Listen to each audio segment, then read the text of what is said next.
ಮೇಲೆ ಎಲ್ಲ ಗಾಯ ಮಾಡವ್ರೆ, ಕಚ್ಚಿ ಕಚ್ಚಿ ಎದೆಗೆ ಕಚ್ಚವ್ರೆ. ಜೀವಂತವಾಗಿ ಬಿಟ್ಟಿದ್ರೆ ಸಾಕಿತ್ತು ಸರ್ ನಮ್ಗೆ. ಅವ್ರು ಯಾರ ಮೇಲೆ ನನ್ ಕಂಪ್ಲೇಂಟ್ ಕೊಡ್ತಾ ಇರ್ಲಿಲ್ಲ. ನನ್ ಮಗಳಿಗೆ ರೇಪ್ ಮಾಡಿ ಜೀವಂತಾಗಿ ಬಿಟ್ಟಿದ್ರು. ನನ್ ಸಾಯೋವರೆಗೂ ನನ್ ಮಗಳಿಗೆ ನೋಡ್ತಾ ಇದ್ದೆ. ಭದ್ರಾಪುರದಲ್ಲಿ ನಿನ್ನೆ ಹುಡುಗಿ ಸತ್ತೋಗಿತ್ತು, ಏನ್ ಕಾರಣ ಅಂತ ಗೊತ್ತಿಲ್ಲ ಅಂತ ಹೇಳಿದ್ವಿ. ಇವತ್ತು ಪೋಸ್ಟ್ ಮಾರ್ಟಮ್ ಅಲ್ಲಿ ಗೊತ್ತಾಗಿದೆ, ಹುಡುಗಿನ ಕಚಡ ಸೂಳೆ ಮಕ್ಕಳು 4 ಜನ ಮೇಲೆ ರೇಪ್ ಮಾಡಿ ಕೊಲೆ ಮಾಡಿದ್ದಾರೆ. ಎಷ್ಟು ಹಿಂಗಿಂಗ್ ಸಾಯಿಸಿದಾರೆ ಅಂತ ಹುಡುಗಿನ ಸಿಗರೇಟ್ ಅಲ್ಲಿ ಚುಚ್ಚಿ ಮಚ್ಚಲೆಲ್ಲ ಹೊಡೆದಿದ್ದಾರೆ, ಬೆನ್ನು ಮುಳೆಲ್ಲ ಮುಡ್ದಾಕಿ ಕತ್ತು ತಿರುಗಿಸಿ ಕತ್ತು ಮೇಲೆ ಕಾಲಿಟ್ಟು ಕೊಲೆ ಮಾಡಿದ್ದಾರೆ. ಅಷ್ಟು ಕ್ರೂರವಾಗಿ ಕೊಲೆ ಮಾಡುವಂತದ್ದು ಏನ್ ಮಾಡಿತಿ ಹುಡುಗಿ? ಕೂಗಕ್ಕೂ ಬಾಯಿ ಇಲ್ಲ, ಕಿವಿ ಕೆಲ್ಸಲ್ಲ ಅಂತ ಹುಡುಗಿನ ಕರ್ಕೊಂಡು ಹೋಗಿ ಕತ್ತಲ್ಲಿ ಒಂದು ಕರೆಂಟ್ ಫೆಸಿಲಿಟಿ ಇಲ್ಲ ಊರಲ್ಲಿ ಕರೆಕ್ಟ್ ಆಗಿ.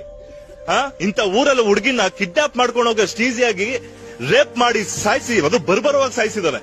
ಇವ್ರ ಜನ ನೋಡಿ ಪಾಪ ಬಡವ್ರ ಅನ್ಯಾಯ ಆದ್ರೆ ಯಾರು ಧ್ವನಿ ಎತ್ತಲ್ಲ, ಯಾವ ಮೀಡಿಯಾದವರು ಇದನ್ನ ಪ್ರಶ್ನೆ ಮಾಡ್ತಿಲ್ಲ.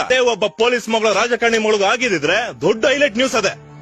ವಿತಿನ್ 1 ಡೇ ಅವ್ರಿಗೆ ಶಿಕ್ಷೆ ಆಗ್ತಿತ್ತು, ಕೊಲೆ ಮಾಡ್ತಿದ್ರಿ, ಇಲ್ಲ ಎನ್ಕೌಂಟರ್ ಮಾಡ್ತಿದ್ರಿ. ಮಾಡ್ರಿ ಇವಾಗ ಈ ಹುಡುಗಿನ ಈ ಹೆಣ್ಣು ಮಗು ಪಾಪ ಸತ್ತಿರೋದು ಯಾರು ಮಾಡಿದಾರೋ ಎನ್ಕೌಂಟರ್ ಮಾಡಿ ಸರ್ ದಯವಿಟ್ಟು.